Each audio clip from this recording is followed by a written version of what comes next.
जय श्री राधे। मथुरा वृंदावन भारत की नहीं अपितु संपूर्ण विश्व के लोगों को अपनी ओर आकर्षित करता है। जगत गुरु भगवान श्री कृष्ण ने अपने बचपन और युवावस्था के दिन मथुरा वृंदावन की पावन धरती पर बिताए थे। भगवान कृष्ण की लीला यहाँ के मंदिरों में, यहाँ की हवाओं में, यहाँ के कण कण में बसी है। यहाँ के भजन, कला, चित्रकारी और संस्कृति देश की अमूल्य धरोहर है। संपूर्ण जानकारी मैं आपको देने वाला हूँ। मेरे चैनल पर लास्ट तक बने रहिएगा और प्लीज चैनल को सब्सक्राइब कर दीजिए। आइए चलते हैं पवित्र स्थलों की तरफ। सबसे पहले यहाँ पहुंचा कैसे जाए। मथुरा जंक्शन जो कि भारत के सभी स्थानों से जुड़ा हुआ है, आप ट्रेन के माध्यम से यहाँ पर पहुंच सकते हैं, जो कि सबसे सुविधाजनक और आरामदायक सफर ट्रेन का ही माना जाता है। आप ट्रेन के माध्यम से यहाँ पर पहुंच सकते हैं मथुरा जंक्शन पर। भारत के किसी भी कोने से आप ट्रेन के माध्यम से आ सकते हैं। इसके अलावा आप हवाई मार्ग द्वारा भी आ सकते हैं, जो कि सबसे नज़दीकी एयरपोर्ट यहाँ पर आगरा का है। परंतु आगरा में ज़्यादा उड़ानें नहीं होने के कारण आप दिल्ली से, सबसे नज़दीकी जो एयरपोर्ट ऑफ दिल्ली है, दिल्ली से आप ज़्यादा सुविधाएं मिलती हैं। यहाँ के मथुरा से केवल 160 किलोमीटर की दूरी होने के कारण आप टैक्सी के थ्रू या बस के थ्रू, जो भी आपके पास साधन है उसके थ्रू आप यहाँ पे पहुँच सकते हैं, जो कि आप 3 से 4 घंटे पहुँच जाते हैं। जो आसपास के क्षेत्रों में, राज्यों में रहते हैं, वो बस के थ्रू भी यहाँ पर आते हैं। आप बस के द्वारा भी यात्रा कर सकते हैं। इसके अलावा आप अपनी गाड़ी के थ्रू भी कर सकते हैं। दिल्ली के आसपास के क्षेत्रों में है वो अपनी गाड़ी से ही जाते हैं, जो कि यमुना एक्सप्रेसवे के द्वारा दूरी घटकर मात्र 2 से ढाई घंटे की रह जाती है। दिल्ली से मथुरा की दूरी मात्र 160 किलोमीटर है। इसके बाद आप मथुरा पहुँचने के बाद आप सर्वप्रथम अपनी रुकने की व्यवस्था करिएगा। इसमें आपको अपने बजट के अनुसार वहाँ होटल, धर्मशालाएँ सब कुछ मिल जाती हैं, जिसमें आप धर्मशालाएँ देख सकते हैं। बहुत ही अच्छी धर्मशालाएँ मिलती हैं वहाँ पर। यदि आपका बजट सबसे कम है और आप केवल वहाँ पर 50 रुपये प्रतिदिन के हिसाब से भी वहाँ रह सकते हैं, जिसमें बजट सबसे कम होता है, वो वहाँ पर रुक सकते हैं। पर्यटन सुविधा केंद्र में आपको सबसे सस्ती सुविधाएं मिल जाती हैं। इसके बाद आप अपने अनुसार होटल या जैसे आपका बजट है उसके हिसाब ले सकते हैं। समय का ध्यान रखते हुए चलिए पवित्र स्थलों का दर्शन करते हैं। सर्वप्रथम आपको जन्मभूमि, यह वही स्थान है जहाँ पे श्री कृष्ण ने जन्म लिया था। मथुरा के मंदिर में इसका सर्वोच्च स्थान है। यहाँ के स्थानीय लोगों का कहना है कि इस मंदिर का निर्माण राजा राजवीर बुद्धिल ने करवाया था, जो कि कृष्ण जी के वंशज। आप अपना सारा सामान लॉकर में जमा करके यहाँ पे अंदर दर्शन कर सकते हैं, जहाँ पे कंस का सबसे बड़ा कारावास भी है। इसमें आपका टाइम जो भी होता है वो है मॉर्निंग में 5 बजे से लेकर 12 बजे तक का और शाम को 4 बजे से लेकर 9:30 बजे तक का। और सर्दियों में यह टाइम 5:30 से 12 बजे तक का और 3 बजे से लेकर 8:30 बजे तक का होता है समय। दूसरे नंबर पर आता है द्वारिकाधीश मंदिर, जो कि भारत का बहुत ही मशहूर पवित्र स्थल है। इस मंदिर का नाम इसलिए पड़ा क्योंकि कृष्ण द्वारिका में आकर बस गए थे। उन्होंने अपनी आखिरी सांस भी यहीं पर ली थी।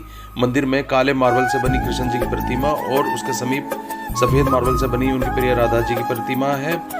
यह जन्मभूमि से मात्र 2 किलोमीटर की दूरी पर स्थित है। इसका टाइम जो है वो भी आपको मैं बता देता हूँ। सुबह मॉर्निंग से 6:30 बजे से 10:30 बजे तक और इवनिंग में 4 से शाम के 7 बजे तक। तीसरे नंबर पर आता है बांके बिहारी जी मंदिर। इस मंदिर में आकर आप बांके बिहारी जी के दर्शन कर सकते हैं, जो कि मंदिर में जो मूर्ति है वो आपको बहुत ही हंसमुख लगेगी। परम आनंद करता जो बोला जाता है इनको।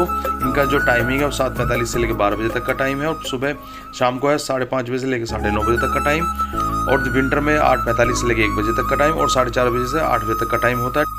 इसके बाद हम चलते हैं इस्कॉन टेम्पल, जिसको श्री कृष्ण बलराम जी भी टेम्पल बोलते हैं। यह बांके बिहारी जी के मंदिर के बहुत ही पास वाला मंदिर है। यह बताते हैं कि 5000 साल पहले भगवान श्री कृष्ण अन्य बच्चों के साथ यहीं पर खेलते थे। यह मंदिर उसी स्थान पर बना हुआ है जहाँ पर वह अपनी गाय को चराते थे और बच्चों के साथ खेलते थे।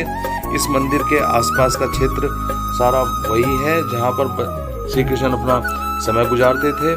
मंदिर में आकर जितना प्रसन्न होते हैं भगवान उतने ही खुश होते हैं। इसका समय मैं आपको बता देता हूँ, जो कि सुबह 5 से लेकर 12 बजे तक का टाइम है और इवनिंग में 5 से लेकर 8 बजे तक का टाइम है। आप समय का ध्यान करते हुए हर मंदिर में जा सकते हैं। समय का जरूर ज़्यादा ध्यान रखिएगा। यहाँ पर जय श्री राधे बोलते हुए आगे चलते हैं, जिसमें आप आगे बांके बिहारी जी के पास बहुत ही सुंदर मंदिर है, राधा वल्लभ जी का मंदिर। इसमें आप सब इनके दर्शन कर सकते हैं। बहुत ही अच्छी प्रतिमा श्री कृष्ण जी की, जिसके आप दर्शन करेंगे तो निहारते रह जाएंगे। बहुत ही खूबसूरत मंदिर है ये, बहुत ही प्राचीन मंदिर। इसके आप दर्शन कर सकते हैं। बाहर के बिहारी जी के बहुत ही पास में है मंदिर। इसके बाद हम चलेंगे आगे, कुंज गलियों से निकलते हुए चलेंगे दामोदर मंदिर, जो कि मात्र 700 मीटर की दूरी पर स्थित है। यहाँ पर जो भी राधा कृष्ण जी की छवि है उनको आपको दीवाना बना देंगी। आप इनके दर्शन करिए, राधे राधे बोलते चलेंगे और आप यहाँ पर कुछ देर ठहर के और आराम से भगवान के दर्शन करिए और अपने मन में जो भी आपकी इच्छाएं हैं भगवान के सामने व्यक्त कीजिए, उनको पूर्ण करिए। इसके बाद हम चलेंगे आपके आगे भ्रमण करते हुए, कुंज गलियों से निकलते हुए चलेंगे हम निधिवन। धार्मिक नगरी वृंदावन में निधिवन एक अत्यंत पवित्र रहस्यमयी धार्मिक स्थान है। मान्यता है कि निधिवन में भगवान श्री कृष्ण एवं राधा जी आज भी अर्धरात्रि में रास रचाते हैं। रास के बाद वह निधिवन परिसर में ही स्थापित रंग महल में शयन करते हैं। रंग महल में आज भी प्रसाद माखन मिश्री प्रतिदिन रखा जाता है। शयन के लिए पलंग लगाया जाता है। सुबह बिस्तरों में देखने से प्रतीत होता है कि यहाँ निश्चित ही कोई रात्रि में विश्राम करने आया था और प्रसाद भी ग्रहण किया है। लगभग 2-2.5 एकड़ क्षेत्र में फैले निधिवन के वृक्षों की खासियत यह है कि इनमें से किसी भी वृक्ष के तने सीधे नहीं है तथा इनमें वृक्षों की डालियां नीचे की ओर। कहते हैं कि रात्रि में इस लीला को देखने वाला अंधा और पागल और गूंगा हो जाता है। इसी कारण रात्रि 8 बजे के बाद पशु पक्षी पर इसमें दिन भर दिखाई देने वाले बंदर, भक्त पुजारी इत्यादि सभी यहाँ से चले जाते हैं और परिसर में मुख्य द्वार पर ताला लगा दिया जाता है। इसके बाद श्री राधे बोलते हुए चलते हैं माता वैष्णो देवी धाम। वृंदावन स्थित प्रेम मंदिर वाले मार्ग पर थोड़ी दूर पर चलने के बाद बाईं तरफ माँ शेरवाली की विशाल मूर्ति दिखाई देती है। माता की यह प्रतिमा माँ वैष्णो देवी धाम से बनी हुई है। माता के चरणों में हनुमान जी की विराजमान है। वृंदावन में इसी वैष्णो धाम की काफी मान्यता है। हर वर्ष दूर दूर से लाखों भक्त यहाँ आकर माता के दर्शन, उनका आशीर्वाद प्राप्त करते हैं। और इस मूर्ति की कई बड़ी बातें हैं। इस मंदिर में 141 फीट ऊंची माँ की मूर्ति की ऊंचाई को लेकर इसका नाम लिम्का बुक ऑफ रिकॉर्ड में दर्ज है। मंदिर 11 एकड़ में बना हुआ है। इसमें देवी आप माता के दर्शन करके अपनी मुराद पूरी करने के लिए आशीर्वाद प्राप्त करके यहाँ से आगे चलते हैं। प्रेम मंदिर के बिना अपनी यात्रा अधूरी रह जाती है। इस मंदिर की एक खासियत ये भी है कि आपको एक दिन में सफेद दिखाई देगा और शाम को रोशनी के बीच यह मंदिर कुछ अलग ही नजर दिखाई देता है। यहाँ पर स्पेशल लाइटिंग लगाई गई है। इसकी वजह से हर 30 सेकंड में आपको मंदिर का रंग बदला हुआ नजर आएगा, जिसमें काफी सारे रंगों में हर 30 सेकंड में चेंज होता रहता है। कृपालु महाराज भगवान श्री कृष्ण के अन्य भक्त थे। भगवान श्री कृष्ण के प्रेम के प्रति कहे जाने वाले प्रेम मंदिर का निर्माण भी उन्होंने ही कराया था। हर दिन यहाँ हजारों श्रद्धालु आते हैं और प्रेम मंदिर में आकर वहाँ की जो भी खूबसूरती है उसमें रम जाते हैं और भगवान की इस प्रतिमा सीताराम और श्री कृष्ण जी की प्रतिमाओं के दर्शन करके बहुत ही धन्य होते हैं और उनकी प्रतिमाओं के दर्शन करके यहाँ पर रुकने का बहुत ही मन करता है। जो भी यहाँ पर आपको दृश्य नजर आएंगे आप अपने नज़रों को वहाँ से हटा नहीं सकते। यहाँ की जो टाइमिंग है 5:30 से 12 बजे तक और शाम को 4 बजे से लेकर 8 बजे तक की है। यदि आप फव्वारों का भी आप यहाँ लुत्फ उठा सकते हैं, जो कि केवल आधे घंटे के लिए ही होता है।